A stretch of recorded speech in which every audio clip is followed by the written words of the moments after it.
Là, je me suis mis à DaVinci Resolve depuis pas très longtemps, ce qui est très cool, hein, je suis content d'y être passé. Mais il y a pas mal de petits problèmes d'ergonomie que j'ai avec ce logiciel que je n'arrive pas à résoudre. Et je trouve pas forcément les solutions sur internet. Donc je me suis dit pourquoi pas faire une vidéo où je montre mes problèmes avec ce logiciel. Et peut-être que certaines personnes ont des idées ou savent comment s'y prendre mieux, je sais pas. Alors je vais essayer de les montrer. Un problème déjà tout bête, c'est que j'avais pas avec Premiere. Admettons que là, j'ai ces deux clips là, que je vais faire de la place entre les deux pour faire d'autres choses. Genre je veux pousser celui-là, et puis faire je sais pas encore trop quoi entre les deux, rajouter des scènes, peu importe. Si je pousse celui-là, ça pousse tout derrière. Enfin ça écrase ce qui est derrière. Parfois je sais qu'il y a des logiciels qui ont des options d'édit un peu spéciaux qui permettent de tout pousser en même temps. Mais là j'ai essayé un peu tout, j'ai pas trouvé. Je peux pas non plus sélectionner et dézoomer.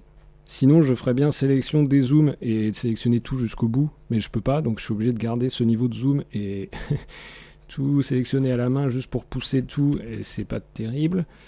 En plus le dézoom, enfin je parlerai du dézoom après, mais ce que je me retrouve à faire des fois, c'est des trucs du style je sélectionne ça, je dézoome un petit peu, je change le clavier pour faire contrôle pour sélectionner un peu plus.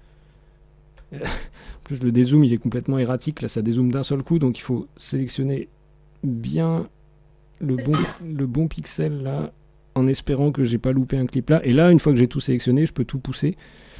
Mais c'est super pénible, et donc je me demande s'il n'y aurait pas une manière plus simple de juste dire décale tout à partir de là. Ou sélectionne tout de ce clip là jusqu'au bout, y compris tout ce qui pourrait être sur les pistes en dessous, etc. Je sais bien qu'il existe aussi des options comme par exemple dire on sélectionne un clip et on l'insère entre deux autres clips, hop, et il insère le clip entre les deux. C'est pas terrible. Sauf qu'il l'insère déjà à un endroit qui est pas très cohérent. Enfin, il l'insère, je crois, au début de ce qu'on a désigné comme étant la boucle. On va voir si c'est ça. Ouais. Et il efface la boucle, ce qui est un peu bizarre. Et il fait d'autres trucs bizarres que je vais pas m'étendre dessus. Mais en plus, ça m'arrange pas forcément parce que des fois, je fais de la place, mais je suis pas encore sûr de ce que je vais mettre entre les deux. Donc cette astuce, elle vaudrait que si j'étais déjà sûr de quel clip je vais insérer et que je me dise, ok, je le mets là. Le bon un autre problème que j'ai qui est presque inverse, c'est quand je veux enlever l'espace qui est entre deux clips. Là, ça se passe bien, c'est-à-dire si je veux sélectionner l'espace entre deux clips et faire supprimer, ça enlève l'espace partout et ça décale tout jusqu'au bout, donc c'est cool. Mais le problème que j'ai là, c'est plutôt que si le niveau de zoom est pas bon, je peux pas bien sélectionner l'espace. Là, j'ai réussi, mais souvent, au lieu de sélectionner l'espace, il me sélectionne la tête de lecture, et donc il faut que je pousse la tête de lecture. Mais des fois, il sélectionne pas bien la tête de lecture, donc je me retrouve à raccourcir un clip sans faire exprès. Enfin, je me retrouve à faire plein de manips, alors que ce que je veux, c'est juste sélectionner l'espace entre deux clips. Mais ça, c'est un problème que j'ai dans d'autres logiciels aussi, le fait que le niveau de zoom influe sur l'ergonomie. Là, par exemple, je sais pas s'il y a un endroit où je peux mettre la souris pour... Enfin, l'espace est déjà sélectionné, mais si la tête de lecture est là, je suis pas sûr qu'il y ait un endroit où je puisse sélectionner l'espace entre les deux. Ça va toujours sélectionner la tête de lecture. Et donc, c'est pas grave, je zoome, je supprime et je dézoome, mais ça me fait faire à chaque fois beaucoup de manips, d'autant plus que c'est assez rare que je veuille déplacer la tête de lecture en la sélectionnant comme ça. En général, quand je veux la déplacer, je passe par là. Je passe par cet endroit-là, cette règle. Donc moi, j'aimerais bien demander de complètement désactiver le clic sur la ligne rouge lorsque je suis sur la timeline, et j'ai pas trouvé comment. Ensuite, il y a le problème du zoom. Je sais que le comportement par défaut de DaVinci, c'est de dire on zoome et on dézoome vers la tête de lecture en rouge. Moi, ça m'embête un peu, puisque la tête de lecture, elle fait ce qu'elle a à faire, et moi, je veux que ça zoome vers la souris, vers le curseur de la souris, comme sur Google Maps ou je sais pas quoi. Et c'est pas mal. Enfin, ça, j'ai pu le faire, sauf que si par exemple je veux zoomer, je vais zoomer vers ce marqueur bleu là. Je mets ma souris là, j'appuie sur Alt, je scroll avec le bouton de la souris, ça zoome jamais dessus. Enfin, ça fait des comportements un peu bizarres.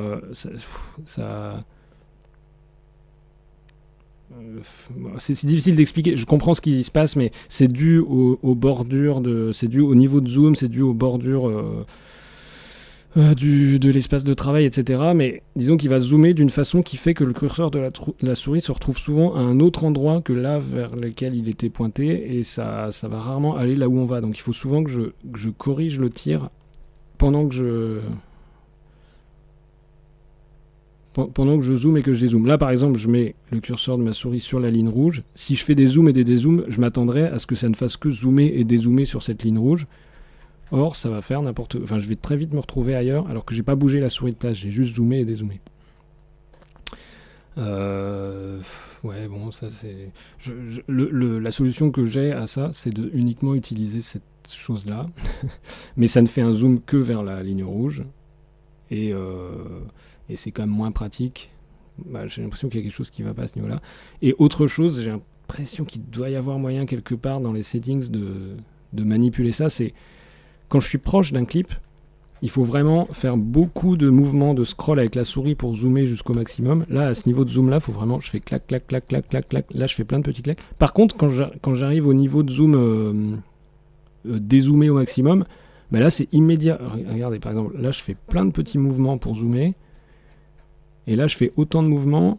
Mais hop, d'un seul coup, ça dézoome complètement. C'est-à-dire, là, entre là et là, je fais un seul mouvement de molette. Là, j'en fais 1, 2, 3. Ça passe directement de plutôt zoomer à complètement dézoomer, alors que souvent, la partie qui m'intéresse est pile entre les deux. Et c'est pas grave, je le fais avec ça. Mais c'est pareil, c'est ultra pénible. Enfin, ça me bouffe du temps à chaque fois de comprendre où je suis. Enfin, là, par exemple, j'essaye de revenir à la ligne rouge. Je suis obligé de dézoomer d'un côté, rezoomer un petit peu de l'autre, puis de l'autre, puis là... Enfin, c'est assez, voilà, ça j'imagine qu'on va me dire que la solution, c'est tout simplement de me remettre en mode on zoome vers le curseur rouge et que ça a été prévu comme ça. Mais je peux pas croire que ce soit... Enfin, il y a d'autres logiciels, genre Reaper par exemple. Sur Reaper, j'ai demandé que ça zoome vers la souris et il le gère très bien. Mais là, je sais pas, ça fait des trucs bizarres. Et enfin, j'ai un autre problème récurrent avec DaVinci. Je sais pas si je vais réussir à l'expliquer. C'est dû au fait que quand on coupe quelque part, quand on utilise le rasoir là ou CTRL B, si je demande de couper là, on a l'impression que ça a coupé bien net l'image et le son, mais souvent ce qui se passe, je sais pas si ça va être le cas là, là c'est à peu près synchro, mais souvent ce qui se passe c'est qu'il a coupé l'image à une image près, c'est-à-dire il a coupé l'image avec une résolution de 25 images secondes ou quelque chose comme ça, alors qu'il a coupé le son plus précisément. Et on se retrouve avec des choses qui sont un tout petit peu décalées comme ça. Alors on peut se dire que c'est pas grave, sauf qu'en fait c'est un peu grave, puisque parfois quand je suis... Voilà, je suis en train de dézoomer. Parfois quand je me retrouve comme ça, que je me retrouve avec des situations où il y a des gaps, j'ai envie de supprimer le gap. Et là encore ça l'a pas fait, parce que je comprends pas exactement dans quel cas ça fait quoi, mais ce qui se passe c'est que parfois il va supprimer l'audio en se disant... alors peut-être que le cas de figure, c'est quand il y a un audio qui va empiéter sur un autre audio. Genre par exemple là, je veux enlever cette partie de l'image. Non, ça, ok.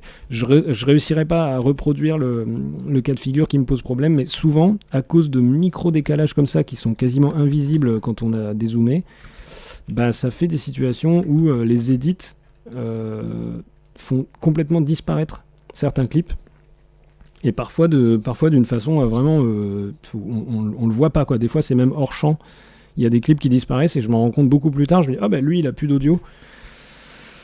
Bref, enfin tout ça pour dire que ce genre de problème est dû au fait que c'est difficile de couper vraiment précisément plusieurs clips en étant sûr que tout est absolument coupé au même endroit et qu'il n'y ait pas besoin de zoomer jusqu'à une toute petite résolution pour ajuster le... Je vais essayer de trouver un cas de figure où ça le fait de la manière que je décris. Si je fais ça, hop, et que je zoome... Bon, évidemment, si j'essaye de provoquer ce problème délibérément, ça marche pas, mais je l'ai eu tellement de fois en juste quelques jours, ce problème-là, que je peux pas croire que je suis le seul, donc ça doit être quelque chose de connu et auquel il existe une réponse, mais je n'ai pas trouvé la réponse. Et je trouve pas forcément les solutions sur internet. Donc je me suis dit pourquoi pas faire une vidéo où je montre mes problèmes avec ce logiciel. Voilà, d'autant plus que là je vais vraiment en avoir besoin très bientôt. Enfin je vais faire un gros boulot, donc il va me falloir bien connaître les raccourcis clavier et tout pour aller plus vite. Voilà, si vous avez quelques éléments de réponse, je suis preneur. À bientôt.